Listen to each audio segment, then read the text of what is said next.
Alam niyo mga kaibigan, may dalawang magkaibigan, nagkayayaan ngayon yung dalawa.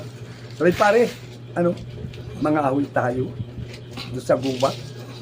Abay ikaw at wala rin kahoy sa bahay ay dilakad na yung dalawa. Ngayon, sa madaling salita, dumating na sila sa gubat. Ay itong kasama, sila ang may dalang itak, yung isa'y wala. Ay walang maisipan itong isa, biniro yung kanyang barkada.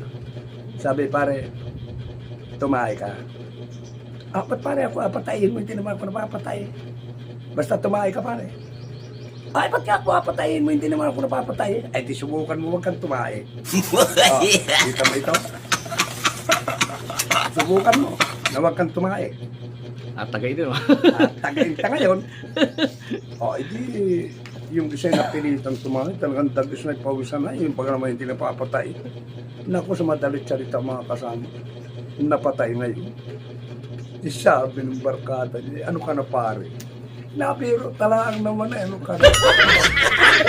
Barkada, sakit na biro yung ginawa sa akin ni pare niya. Magante rin ako, sabi ng pare. Pare, pahiram daw ng itak mo. May aputulin na ako doon. Ayaw pare, are pare itak.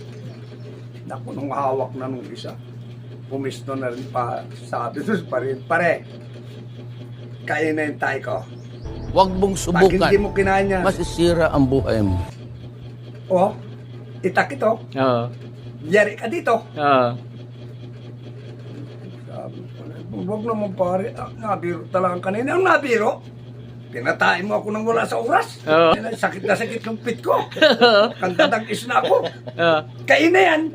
Hindi mo kinain yan, yari ka ngayon. Oo. Kinain ng isa. Naku, mga kaibigan, pakakain ng isa, sabi ng kaibigan, ano ka na pare, nabiro, tarilang. Naku, umuwi yung dalawa. Wala malaan talang kahoy. Ang nangyari sa dalawa, isang tumae, isang nangain ng tae. Ayun, umuwi, walang dalang kahoy yung dalawa.